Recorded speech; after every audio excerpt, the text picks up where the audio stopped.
Good afternoon, everyone. My name is Mary Barroll, and I'm president of TalentEgg. I'm very excited to be hosting the final panel for today, What Student Recruiters Are Looking For in 2021, Tips and Insights from Top Employers and Career Educators.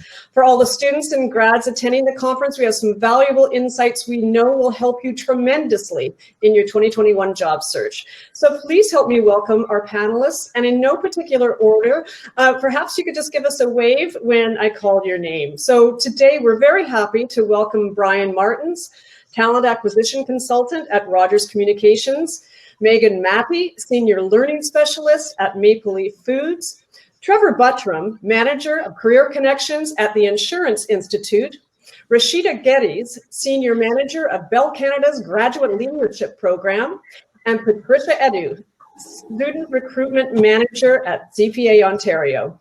Thanks very much for joining me in this panel. We only have 30 minutes, so I think we should just dive right in. And I want to go around the table really to talk to you about and understand why it's important for your company, or in the case of the CPA or the Insurance Institute, your industry, to have a strong student engagement strategy. Maybe we could start with you, Brian. Yeah, no, for sure. So that's a great question. So over the past couple of years, Rogers has really increased our student and new grad programming immensely. So we are committed to attracting, investing, and retaining all the diverse emerging talent, because that's what we've really seen really produces those results and really creates that really good feel and sense of belonging within Rogers. We really want to build strong engagement to focus on providing meaningful learning experiences and meaningful work to really grow our new grad talent, because they'll eventually really be the future leaders of our organization, and that's the biggest focus, is because we're investing more into the individual than just doing one job. No, it's sort of a career path for a young person. Yeah. Megan, sure. maybe you could give us from your perspective at your organization. Yeah, for sure. Echoing Brian a little bit here, it's important for us to build strong relationships with campuses and students. Manufacturing isn't always a top choice, or people aren't necessarily aware of all of the opportunities in manufacturing. So it's important for us to connect, to highlight the limitless opportunities within the manufacturing industry. We also have a leadership graduate program, a leadership track graduate program that I manage. So we're looking for the best and the brightest. So to make those connections and build those relationships is really critical. Fantastic. And Rashida? Yeah, so we know that at Bell, we know that students have a multitude of opportunities. This is a global marketplace. And now going virtual, students are having an opportunity to hear from organizations from around the world. We also know that it's not only important to be on campus and to be involved in students' academic career as well as personal and professional career only during recruitment time. It's important to be there all season long. And that is why Bell is really investing not only in the career opportunities that we have, but also in the mental development as well as personal development of students on campus. And I'll share with you more as we get into today's topic, but I think it's super valuable for us as Canada's largest communications company to really make sure that we are finding the next generation of leaders and we are investing in them early and often in order for them to be able to grow with us. Fantastic. And Patricia, maybe you could give us an idea of why the industry that you represent is so interested in bringing young talent to the table. Absolutely.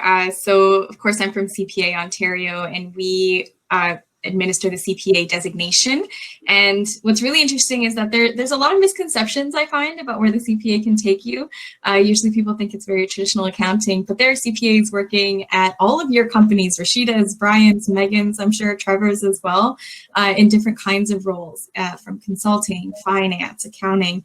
So it's really important for us to be able to connect with students because we want to show them the doors that will open to them when, they take that extra step in their education and really get that professional designation, those qualifications that will help them with the rest of their careers. Fantastic. And so Trevor, over to you. Tell us about the insurance industry and what's so critical for employers in that sector to bring in young talent.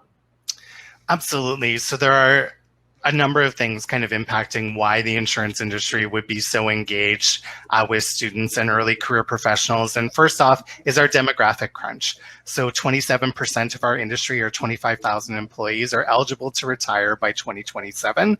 The majority of that expected by 2022. So we need diverse, talented, creative, and motivated talent to join our industry to replace that talent acumen and to be able to really drive the industry forward. The other piece is to illustrate that insurance is at the forefront of the game changers that are a part of today's society. So whether it's climate change or cybersecurity, or yes, even global pandemics, insurance has a role to play. And we touch each and every sector, each and every aspect and facet of life. And so there's a world of opportunity to explore in terms of your career path. I think students often underestimate what's out there, and we're here to show them that it's a whole lot more than what they might initially think of. Well, I'm glad that you brought up the pandemic, Trevor, because clearly that's impacted on how we all operate and how businesses operate, how recruitment happens.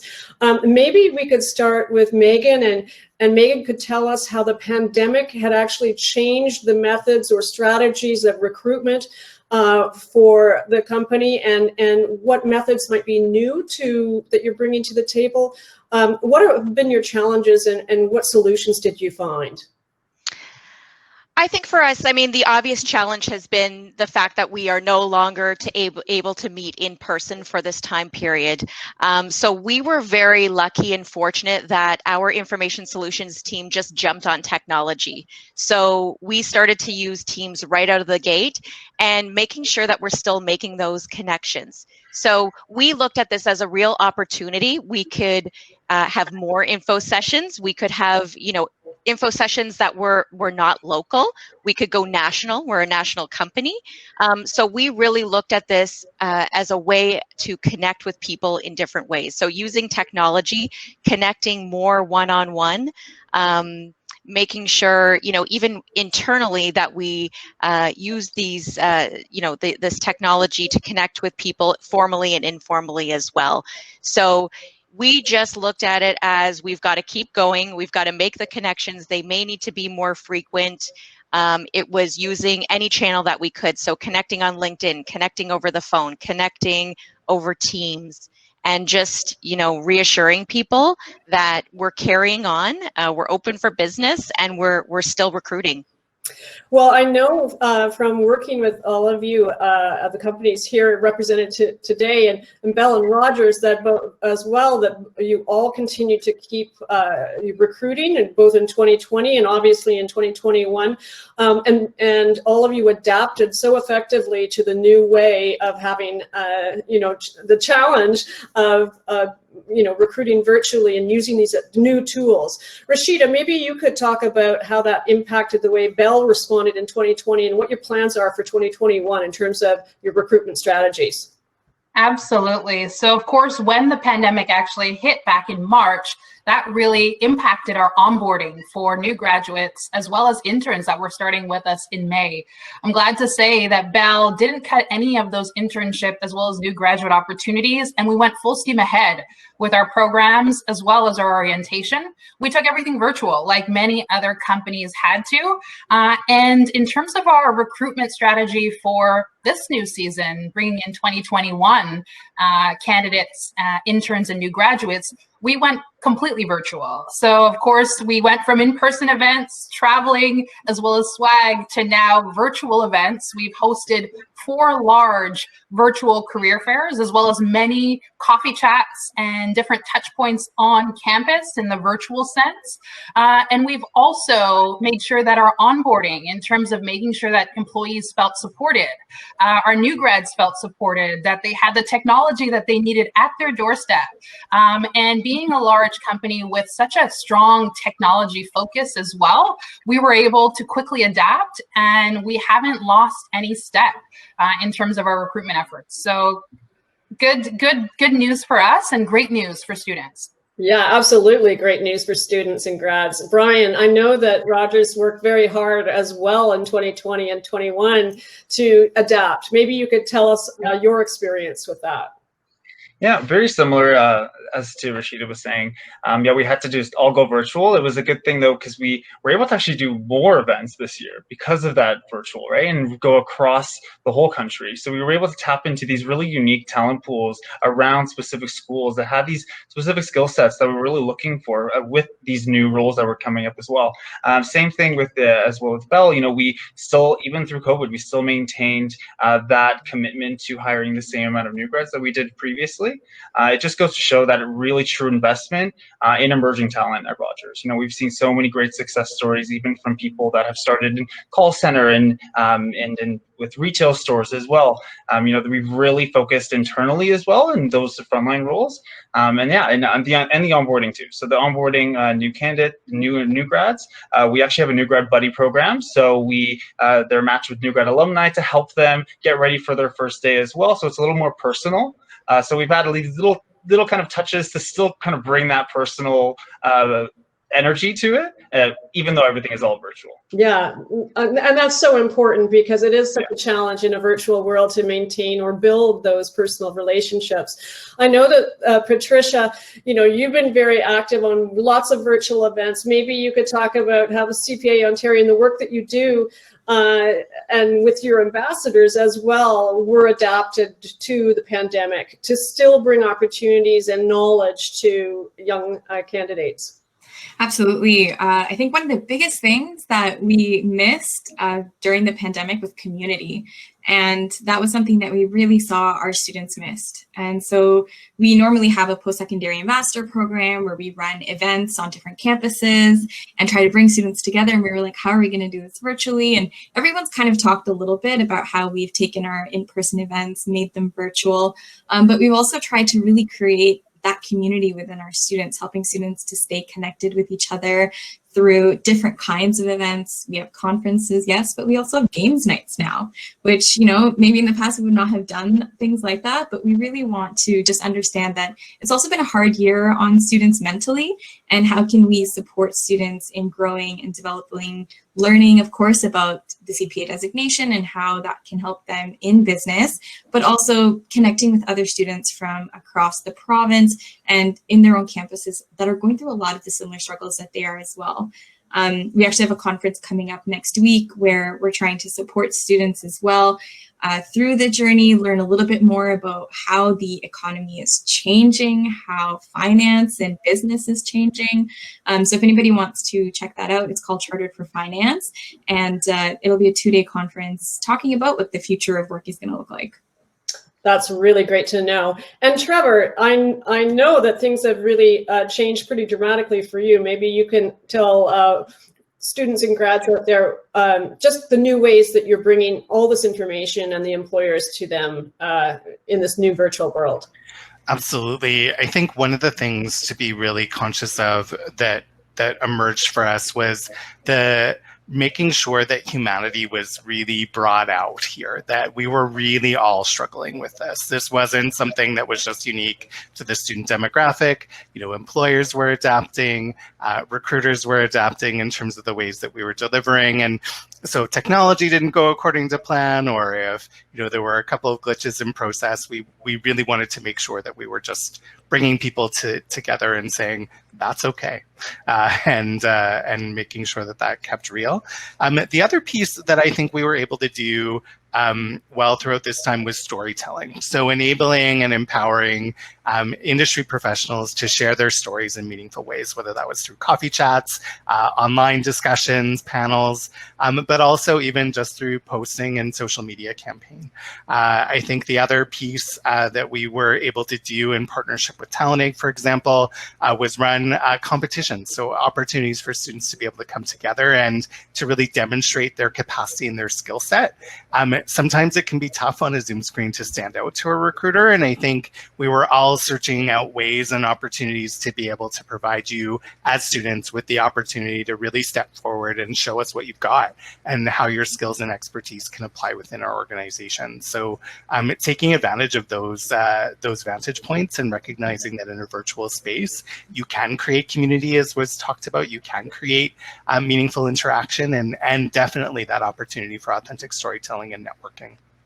Yeah, absolutely. Some of those case study competitions are so awesome for young people to be able to highlight their skill sets and have demonstrable kind of achievements to bring and put on their CV. So fantastic work. Let's get to the nitty gritty for the students and potential job seekers. What do students and grads need to know about how to be successful in this new virtual recruitment environment? Brian, maybe we could start with you. Like, what do they need to know? What do they have to polish to be able to be successful in this new way of getting hired? Yeah, that's a great question. Definitely the burning question. So one thing that I think is, you really want to show that you are continuing to develop and learn new skills. And mentioning those kind of virtual courses that outside of your regular school that you're doing. Right. To us as recruiters, this really shows your resiliency and that top priority to really developing yourself, even in these unique times. And I think a big thing that really sticks out to us, and I can speak for everyone else, but getting involved on campus, even if it is virtual, on your student groups, definitely a big key differentiator. So this really shows to us that, you're taking initiative to go that extra mile to really get involved in your school community, right? And a big thing with us in giving back and making an impact in the communities that we do business in at Rogers is actually one of our main 6 values here. And it's also, really important, and as students, really important to align your involvement on campus with those things that you're passionate about. If it's some sort of diversity group that you're really passionate about, go for it. You'd be surprised how easy it becomes when you actually have a really strong passion for it.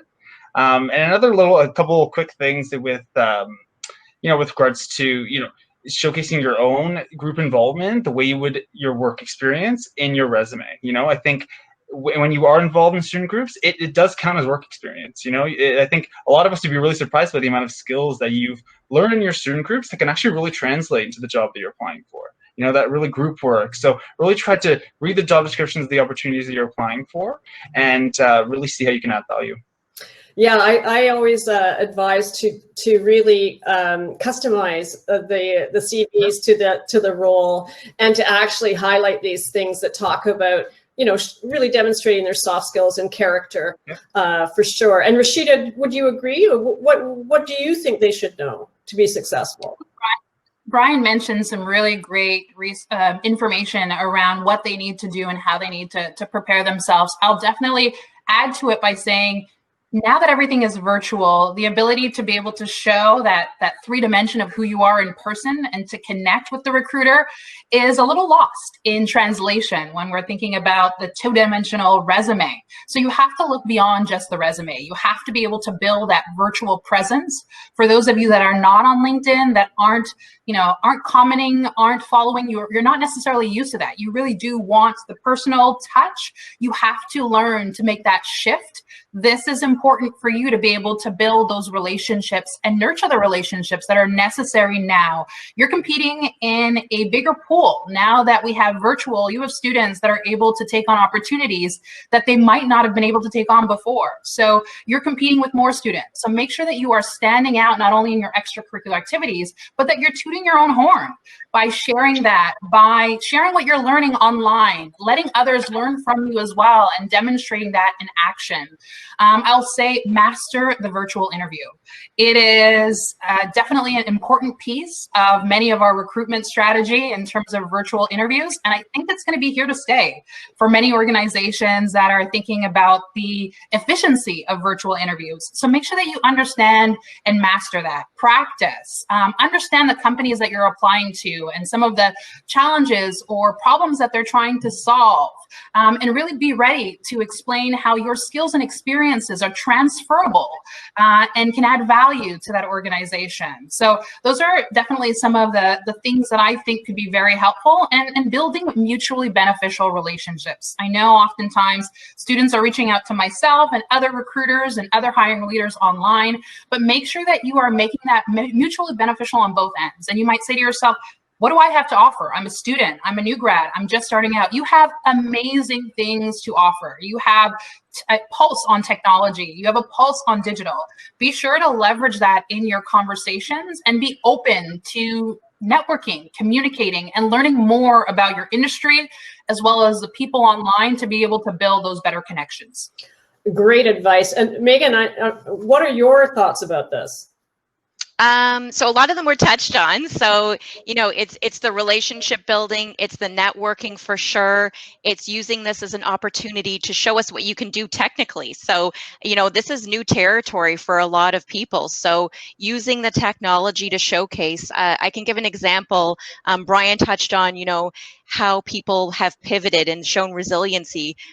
We had someone that we hired for our leadership track graduate program. She was abroad, it was cut short, you know, she had this great experience, no longer, and she actually started her own business. So, you know, up went the Instagram page, and she used this time to do something, you know, used it as an opportunity to go down a path that was of interest to her. So this really showed true leadership and resiliency. And in terms of interviewing, be interview ready. So you're on a platform, but you know, you put on your suit jacket, get dressed up, look good, feel good, and this will really help with your presence. Devices, you know, put the devices away, put them in another room. It's tempting, and I think forgive yourself. Dogs bark, doorbells ring. So there's things that we cannot control, and I think we all saw, you know, that BBC interview where the baby rolls in, and you know, these are things that happen, and this is really, you know, this situation has really provided us with humility. So this is all happening to everybody at all levels. So do what you can, showcase what you can, be ready, show resiliency, and also really be kind to yourself. Oh, that's just great advice. Now, I'd like to turn to the next question that's really identifying what the opportunities are that are great for young people to consider when they're thinking about their first career, or maybe continuing on and making a transition in their career. And I want to start with Patricia and Trevor and talk about what the available roles that are appropriate for young people. And I'll start with you, Trevor, and then to Patricia. Trevor, what kind of roles can young people fill in the insurance industry?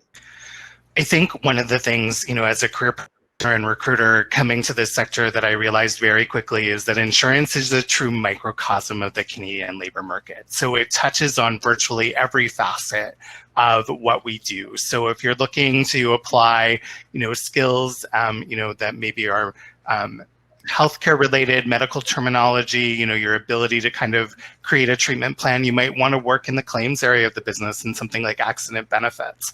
You know, if you've got math and analytical skills and you love modeling, it may be our data scientist roles or our actuarial internships that you gravitate towards. You know, underwriting development programs, specialty lines development programs, you know, great ways to kind of see different products within organizations and get good at that micro risk analysis and whether or not it's something to take on behalf of an organization, you know, on behalf of the insurance company. There's also, you know, roles in being in sales and marketing within our brokers, our agents, and business development. So really, anything that you kind of can think of or conceptualize, that's available to you within the sector. I'd echo Megan's point around being really kind to yourself at this point in time. Consider roles that fit with who you are. Be authentic to yourself. Choose roles that you gravitate towards naturally are going to be exciting, dynamic, get you excited and allow you to be you.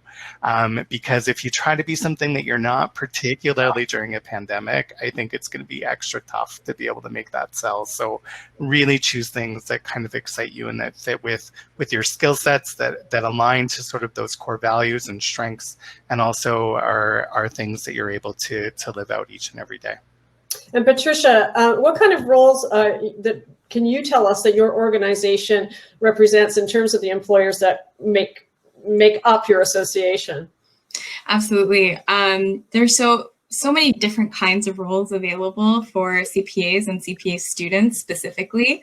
I find that a lot of the stories that I hear, especially from people who are searching for jobs is that once they make the decision to go on and get their CPA designation, the opportunities start increasing so much because, you know, every business needs somebody who understands the numbers, who understands the health of that business and how that business can move forward.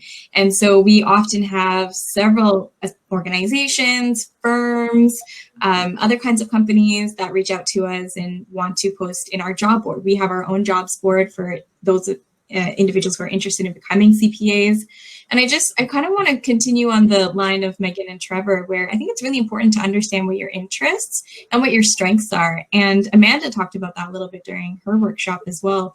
But sometimes it helps during a time like this to actually take a step back and not, send out so many applications or think big, but actually think kind of small and think about, what do I really want to do? What kind of industries do I really want to work in? I know for CPAs, there are CPAs working in finance, fashion, film, everything. So you want to think about, what is your niche? What is your interest? Where are you going to work that you're going to be really happy to work there?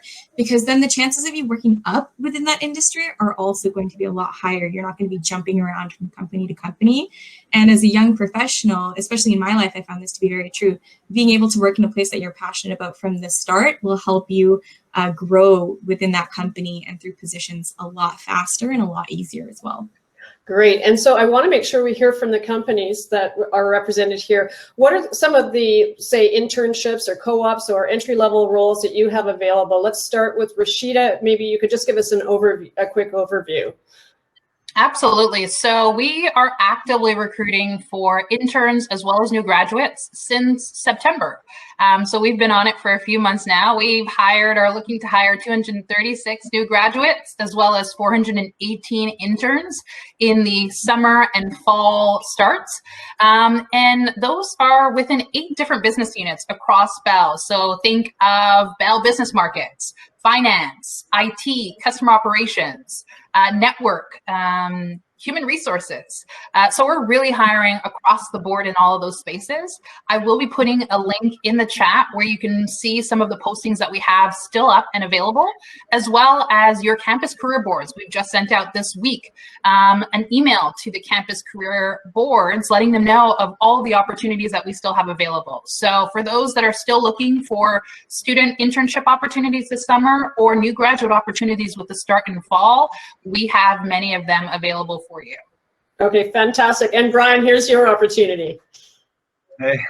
Yeah, so we have a lot of, so our co-op opportunities, they're usually posted, 4 months before the term actually starts. So we have those roles being posted very soon, in a few weeks for the summer co-ops. And then a big focus that we have too is our new grad, recruitment for the new grad program. So the new grad program, we usually start recruiting for in September for them to be able to start in May. So with our new grad program, it's a 12 across the board. It's a 12 to 18 month rotational program. So some have 2, some have 3 rotations, and all across business units. So we have under consumer, the wireless, our connected home divisions. We have HR, we have digital, media as well. A lot of media roles. So those are just the broad range of roles. Then within those kind of niche, like consumer, wireless, connected home, then we have marketing, technical operations. So it's a wide variety of roles. And the biggest focus for us in our new grad program is just really giving meaningful work to these new grads, because and it really we've heard so many success stories of new grads being really at the table of these leaders. The leaders at Rogers really have an interest across the board to really invest the time into new grads, because we've seen so many great success stories in the past. But yeah, that's a little bit about our new grad programs. We start recruiting every September, and then we usually send offers for November to start. Okay, fantastic. Yeah. And Megan, your leadership development program. Yes, so Leadership Track to Career Development Program. So we recruit in September 4th year university students. Takes place in November, hiring for the February and September range. As well, we have current opportunities for internships and co-ops ranging 4 months to 16 months in information solutions, asset reliability, engineering, purchasing, supply chain, marketing, sales. So happy to report there are jobs, and just want to put it out there that I'm happy to connect beyond today's panel session with anyone who has any further questions.